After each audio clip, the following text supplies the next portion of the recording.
Assalamualaikum semuanya, apa kabar? Semoga baik ya.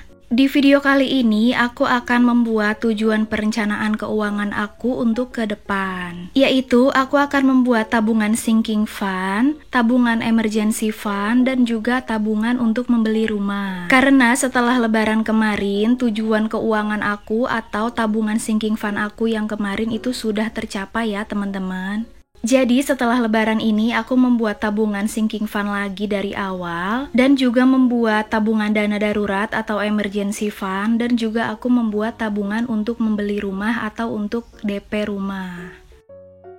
Ini termasuk tabungan jangka pendek dan jangka panjang aku ya teman-teman. Jadi untuk dana darurat dan dana membeli rumah atau DP rumah itu masuknya ke tabungan jangka panjang ya teman-teman. Sedangkan untuk dana lebaran dan juga dana liburan itu termasuk ke tabungan jangka pendek. Untuk dana darurat sendiri sebenarnya tidak masuk ke sinking fund ya teman-teman, cuma aku buat di sini supaya ketika aku mengisi tabelnya aku bisa sekaligus mengisi untuk yang sinking fund, yaitu untuk dana lebaran dan dana liburan ya teman-teman. Untuk dana darurat sendiri, aku menargetkan supaya secepatnya bisa terkumpul dan aku juga berharap semoga ada orang yang mau bayar hutang sama aku supaya aku bisa isi tabel dana daruratnya supaya cepat terkumpul karena mengingat dana darurat itu sangat penting ya teman-teman. Apalagi untuk aku yang sudah berkeluarga dan akan mempunyai anak itu akan benar-benar berguna banget ya. Sedangkan untuk dana lebaran aku buat untuk 10 bulan ya teman-teman dari uang gaji. Jadi aku akan mulai mengumpulkannya itu dari bulan Juni sampai dengan Maret 2023.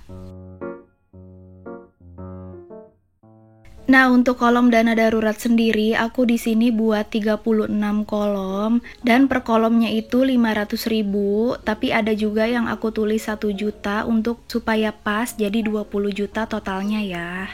Dan untuk dana lebaran, aku seperti biasa buat semuanya 500.000 aja, karena targetnya juga aku buat 5 juta untuk lebaran tahun depan. Sedangkan untuk dana liburan, ini aku nggak mau ngambil dari uang gaji, melainkan dari sisa uang bulanan aja yang biasa aku review itu evaluasinya ya. Aku sebenarnya nggak tahu semua ini bisa capai target atau enggak, tapi minimal aku udah menyiapkan rencana keuangan aku ke depan dan tujuan keuangan yang aku punya. Nah sekarang aku akan buat deadline-nya atau buat targetnya. Ini untuk dana darurat aku targetkan kurang lebih 2 tahun ya teman-teman. Jadi kalau aku dapat uang dadakan atau mungkin ada yang bayar hutang sama aku akan masukkan ke dana darurat. Karena dana darurat itu penting banget. Sebelum kita punya dana untuk membeli rumah, menurut aku dana darurat itu yang harus didahulukan ya teman-teman. Nah, untuk tabungan lebaran aku tulis targetnya itu 2023 bulan Maret. Begitu juga dengan tabungan holiday atau liburan ya teman-teman. Dan tabungan holiday itu akan aku kumpulkan dari sisa uang bulanan aja. Mungkin setiap bulan yang bisa aku rutin isi adalah dana lebaran dan dana darurat senilai 500.000, sedangkan untuk liburan itu aku mau isi dari sisa gaji aja ya teman-teman. Lalu selanjutnya aku akan buat tabel untuk dream home atau untuk tabungan membeli rumah atau DP rumah ya teman-teman. Karena aku juga nggak mau terus-menerus tinggal sama orang tua aku juga mau punya rumah sendiri. Jadi walaupun terlihat berat untuk mengumpulkannya, aku harus berusaha teman-teman. Entah itu dari uang gaji atau dari uang yang lain ya. Mungkin jika piutang aku kembali dan juga ada uang yang di luar itu terbayar ke aku, mungkin aku udah bisa ambil rumah sih teman-teman. Tapi ya namanya juga hidup ya, nggak bisa lancar terus. Pasti teman-teman juga mengalaminya ketika uang kita nyangkut di luar atau di orang lain. Jadi aku sementara buat tabel ini dulu supaya aku bisa mulai menabung walaupun tidak setiap bulan. Dan di sini itu aku hanya targetkan itu 20 juta karena aku juga kalau targetnya terlalu besar ya sepertinya jauh juga, susah juga mengisinya. Karena target 20 juta aja ini udah susah banget karena aku juga ada pengeluaran untuk arisan, ada pengeluaran untuk dana lebaran, dana darurat. Aku harus isi itu semua setiap bulan.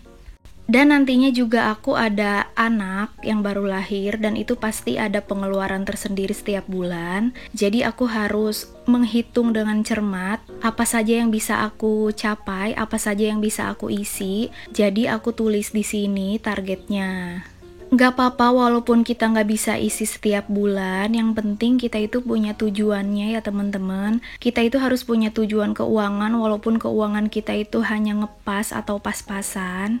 Karena dengan adanya tujuan keuangan itu membuat kita lebih semangat, siapa tahu kita bisa cari penghasilan di luar gaji atau penghasilan yang lain yang bisa menambah tabungan kita yang ada di sini. Pokoknya tetap semangat menabung, tetap berpikir positif supaya tabungan kita itu cepat tercapai apapun jalannya. Dan jangan lupa juga buat target seperti aku ya teman-teman. Terima kasih untuk teman-teman yang sudah menonton. Mohon maaf jika ada salah kata ya. Wassalamualaikum.